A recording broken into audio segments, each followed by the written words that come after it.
Hello survivors and welcome to another Walking Dead Road to Survival video, and in this video I'm going to be taking a first look at Mythic Elodie, who is going to be the third character in the new Mythic War Depot. I have reviewed the other two characters. This is the third. Visually on the right hand side we can see she kind of gives me a cross between sort of French underground rebellion and Mexican bandito kind of visuals. I like it a lot actually. I like the visuals quite a lot. The beret and stuff going on. She has not got an attached pistol as we can see there, but on the left hand side we can see like a fancy pistol in her side, and for some reason she's making a cake. If we look at her bag, she's got, it looks like flour and a rolling pin. I've got no idea what's going on there. She also has a camera around her neck. I'm not sure why the one on the right hand side doesn't have the camera in the bag, but the one on the left hand side does. It's just the way it is. If we check out her stats as a tier 5 gold mythic at level 600, she has got 13,237 attack, 14,735 defense, and 13,153 HP. She is an alert character, of course, having that pistol in her hand. Seen as a support character, mythic character, of course, again. And lastly, she is a member of Young Survivors. And I think the other character within the Young Survivors that we've had so far is Sophia. So that's going to be 2 so far for that allegiance. Now, if we go across to her adrenaline rush, it is called Recouping Losses. It is a 66 AP cost rush. Deal 250% damage and an extra 200% per dead teammate to one enemy.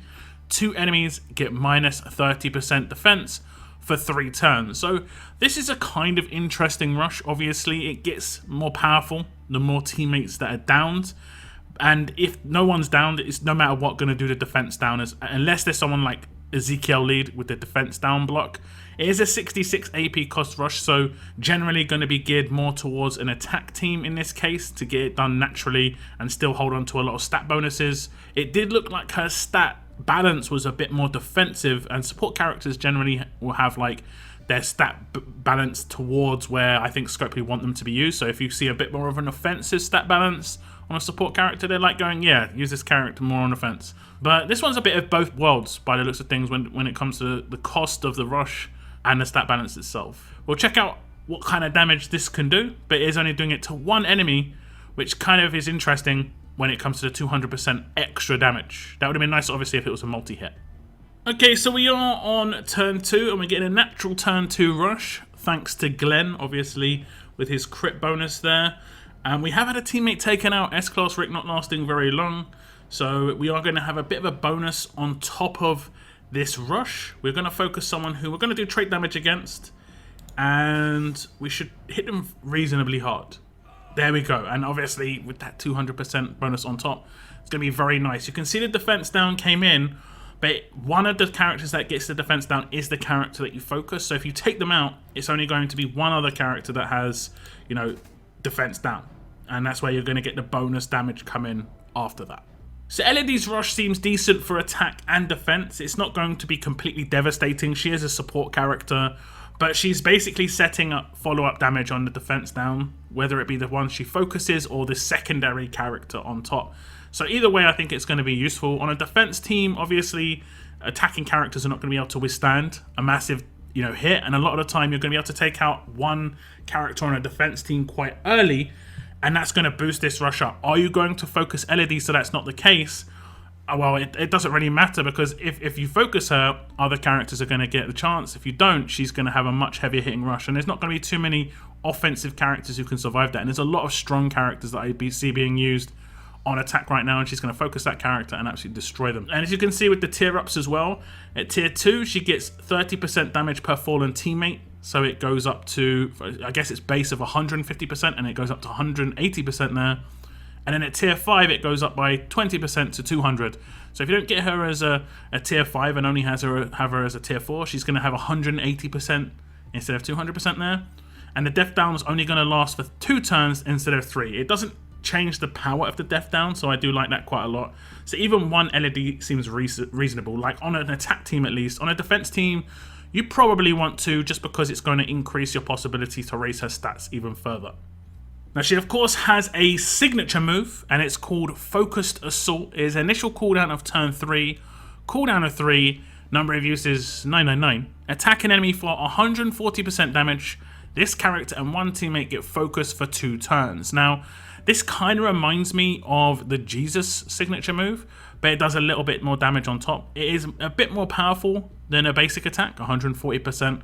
But she getting focus and just one other random teammate getting focus is nice. The only downside of this is it is turn 3 and not turn 2, so you're not going to have your normal sequence of attack, signature move, rush, and that is going to be problematic potentially for defense teams because of the amount of AP that you can gain. So you're going to have AP on attack on her base weapon if you do want to get her a rush. Otherwise, you're going to be at less than 50 AP after the first 2 turns. Whereas if you do have AP on attack on her weapon, after 2 turns, you'll be at 72 AP. And the fact that she has got a 66 AP rush means you're going to be rushing absolutely fine. I guess if she gets controlled in any way when it comes to her rush, at least she's got this to fall back on. But generally speaking, you're going to want to do this a bit earlier. So I'm a bit disappointed with the turn of this, but the signature move itself seems pretty decent. Okay, so we're just about to have turn 3 for the defense team, and you'll see that Elodie will do her signature move. She'll do some damage against Pete, and both her and Ezekiel will get focus for 2 turns. It does effectively only last the 1 turn though, as you can see.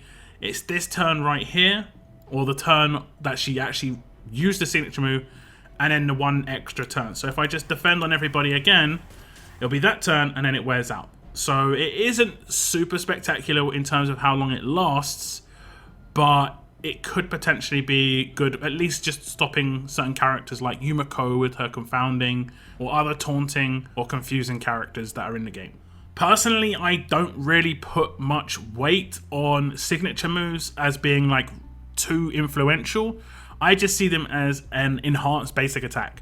If you could say that your normal basic attack could give 2 of your teammates focus for 2 turns, you'd be pretty down with that, and that's exactly what this is doing. So I don't think that's too terrible. That's just all it's going to be. She'll get 35 AP for this. The biggest downside, like I said before, is the fact that that initial cooldown is turn 3. If we look at the upgrades, tier 3, she gets the focus for 2 turns to self, and that's for free. She doesn't have to use any trainers. Tier 4, -1 starting cooldown and -1 cooldown. That's great. The only thing is she has to get to tier 5 and use 20 upgrades to get the extra 40% damage on this. This is one that you can just see as maybe not being worthwhile, at least not being a priority. Maybe on Elodie or in your entire roster, honestly. It's only going to be a little bit bonus attack when one of her passives could be much more worthwhile upgrading. But overall, I think this isn't too bad. The focus is always going to be useful, and I do see quite a bit of confuse and taunt at the moment. And obviously, there is the potential for, at some point, there being a human shield coming into the Mythic era. Now we'll go across to Elodie's Mythic Abilities, her passives. She is, of course, a support character, so she gets Cunning for free. When attacking or being attacked, 15% less likely to trigger enemy weapon effects and walker effects. This is always nice, in my opinion. I think support has a really good one because it basically works like a partial disarm in terms of how likely they are to proc stuff. Impervious, when taking damage from burn or bleed, reduce that damage by 20%. You see, this is more pushing her towards a defense team in my mind, where she's going to take reduced damage. Trait mods amplification. Trait mods are 20% more effective on this character. That does mean, you know, defense versus. So she could have like defense versus tough, which would obviously be what you would want to go for. And then she'd have a 20% increase in the effectiveness of that bonus. Now she does have a big one here called Martyr. When taken out, one teammate gets 50% attack and defense for 2 turns. I like this a lot for defense teams, because obviously if she is focused early on, so she doesn't have that really boosted rush, she is obviously going to boost someone else. I actually really like that quite a lot as a support character on a defense team, and that's going to be quite frustrating to deal with if you've got more of like an offensive defense team for sure. Okay, so we're going to attack Elodie on the defense team, and I put her on quite a offensive defense team, so she's not got any bonuses defensively. She should take reasonable amount of damage. We'll see if we can just get her down in the first couple of turns. And I think I should be able to take her out now. Yumiko is pretty beastly, and we are indeed going to take her out.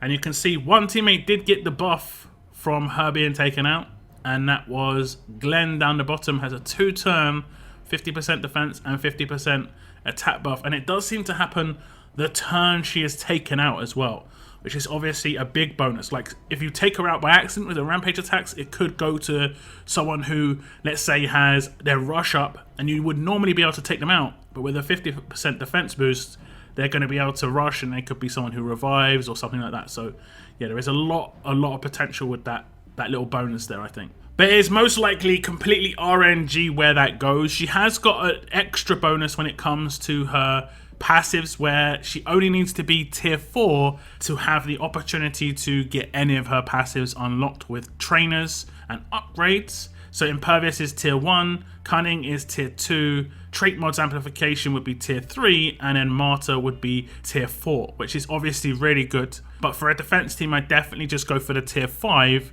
even though you don't get any bonuses because of it, just to give her boosted stats. You know, you want to get the extra thousands of defense and thousands of HP just because of that tier 5. So for me, so far, it looks like she's being pushed towards that defense team. You can see her stat balance now: 14,735 defense, 13,153 HP. She's got the, when taken out, she'll buff another teammate. She's got Cunning to make it so that she can, you know, potentially block things, which would obviously be really good. She's got Trait Mod Amplification in terms of boosting the defense versus. I think these are all pretty good. And obviously the reduced damage from burn and bleed. I think these are all good for defense. And she's an alert character, so she can always hold a nice weapon. But before we go on to that weapon, we're going to look at her specialist skill. It is Hold the Line. This is an old specialist skill. They even had an event called Hold the Line. For every taken out teammate, this specialist receives 25% defense and 25% attack, in addition to any existing attack or defense increases, including prior activations of this skill. This is obviously really powerful. Again, Elodie now becomes another one where if you leave her alone, she's going to get more powerful. If you focus her, it's going to enable other characters to do stuff, especially given the passives we've already seen her, you know, have. She's going to buff someone else. So I like Elodie's kit here, where it just, like, you've got to make a nice decision here. And I'm talking about a fully buffed out defense team. Early on, if you're not really kitting her out very well, you're not tearing her up all the way, she's not going to be as strong. No defense team is really strong, you know. You've got to get everyone really beefed up. And I think Elodie on a really tanked out defense team is going to fit in really nicely. And if you start taking out her teammates, she's going to be absolutely devastating. If anyone remembers, I think it was it Dwayne in the 5-star era? When that guy rushed, I guess it's kind of fortunate that Elodie's rush is only a single target hit rather than like a multi-hit, because a multi-hit with Hold the Line, and if you're taking out the teammates first, is absolutely going to be brutal to deal with. She'll just annihilate 2-3 people in that situation. So I guess we're lucky when it comes to her rush only being a single target. So just to show you how her specialist skill works, if I start taking out teammates, you'll see she just gets a buff. She's now got 25% defense, 25% attack. Another teammate, 50% attack, 50% defense. This is pretty obvious in how it works, and this is what I was talking about. If you leave her alone, she's getting boosted. Now, if I attack her, if I actually get past absolute defense, she's going to take a lot less damage with a crit than she would have otherwise, you know? And that is going to be the main bonus. She can be very, very tanky, in just based on her base defense stat being the highest. And you can boost that with weapons, and it's going to be boosted potentially with Hold the Line as well. So it is a nice specialist skill, and I do like Hold the Line, particularly early on in eras. It was generally really good early on in the 6-star and S-class era. It did fade off a little bit, but I think that was more down to how the characters were built who had the specialist skill rather than, you know, specialist skill being terrible. There has never been a Hold the Line 2, so I'm not sure how that would work. She has definitely got the potential to be extremely tanky. But that's where we come across to her weapon, and this is where you have to make a decision, because she has got a default pistol like we saw from the start.